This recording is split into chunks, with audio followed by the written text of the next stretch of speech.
रामू अपनी बंजर खेत के बीच बैठा है। धूल और निराशा के परिदृश्य में एक उजाड़ आकृति, बंजर भूमि अंतहीन रूप से फैली हुई है, जो रामू के चेहरे पर अंकित खालीपन और चिंता को दर्शाती है। हमारा क्या होगा? रामू पूछता है। उसकी आवाज विशाल, निर्दयी आकाश के खिलाफ एक फुसफुसाहट मात्र है। धूप की तपिश में रामू मेहनत करता है।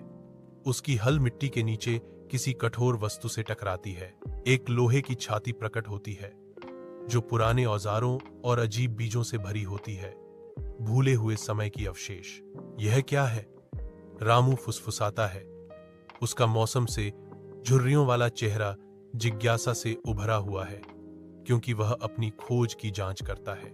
6 महीने बाद रामू अपने खेत में खड़ा है। उसकी आंखें उसके सामने शानदार फसल को देखकर अविश्वास से चौड़ी हैं।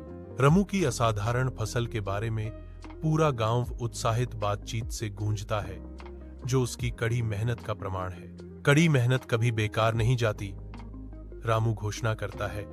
एक खुश किसान ग्रामीणों को लग्न का महत्व सिखा। अपने अस्त व्यस्त कार्यशाला में गोलू पांडा की आंखें बांस और रेशम के साथ खिलवाड़ करते हुए सन की आविष्कार से चमकती हैं। उड़ान भरने वाला पतंग सूट आकार लेता है। उड़ान, रोमांच और असंभव की एक झलक का वादा करता है। प्रत्येक समायोजन गोलू के संक्रामक उत्साह से ओत प्रोत है, जो सपनों को मूर्त वास्तविकता में बदल देता है। गोलू अपनी उड़ान पोशाक में विशालकाय बांस के बीच हवा में छलांग लगाता है।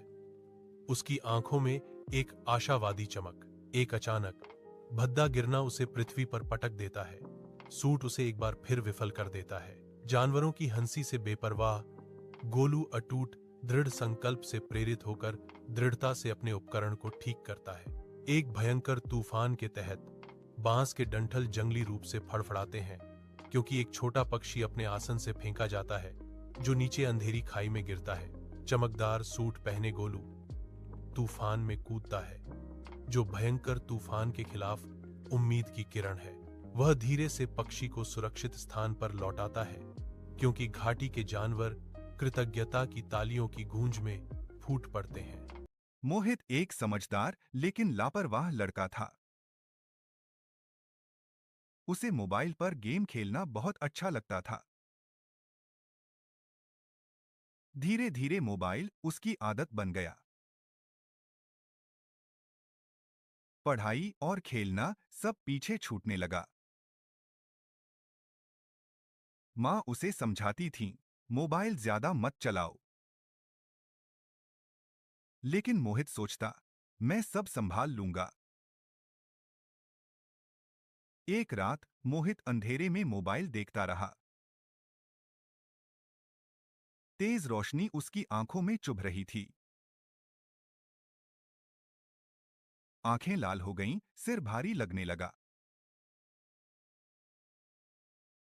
अगले दिन स्कूल में अक्षर धुंधले थे। मोहित बार बार आंखें मिचमिचाने लगा। उसे डर महसूस हुआ, क्या मेरी आंखें खराब हो रही हैं? डॉक्टर ने कहा, मोबाइल से आंखें कमजोर हो जाती हैं। आंखें अनमोल हैं, इन्हें बचाना जरूरी है। मोहित को एहसास हुआ, सेहत से बड़ा कुछ नहीं। उसने मोबाइल का समय तय किया, जल्दी सोने लगा। उसकी आंखें बेहतर होने लगीं, मन भी हल्का रहने लगा। मोबाइल सेवक बने, मालिक नहीं। रामू का जन्म एक बहुत गरीब परिवार में हुआ था। वह एक छोटे दूरदराज के गांव में रहता था। उसके पिता एक दिहाड़ी मजदूर थे। उसकी मां दूसरे लोगों के घरों में काम करती थी।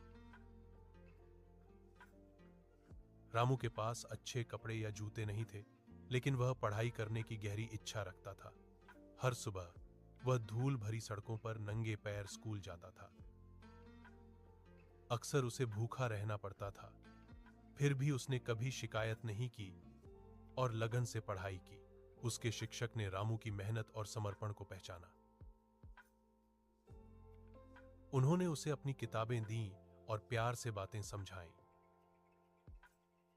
रामू हर दिन कड़ी मेहनत करता था, यह सोचकर कि शिक्षा उसका भविष्य बदल सकती है।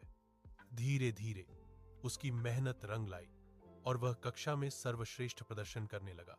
एक दिन रामू ने स्कूल परीक्षा में पहला स्थान प्राप्त किया। जब यह खबर उसके माता पिता तक पहुंची तो उनकी आंखों में खुशी के आंसू भर आए। उसकी मां ने रामू को गले लगाया और कहा, बेटा, तुमने हमें गर्व महसूस कराया है। उसके पिता ने कहा, हम गरीब हैं, लेकिन आज हमारा भविष्य तुम्हारी वजह से अमीर हो गया है।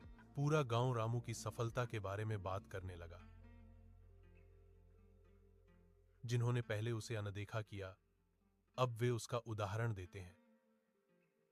शिक्षक ने सभी को बताया कि सच्ची मेहनत और शिक्षा किसी व्यक्ति के भाग्य को बदल सकती है।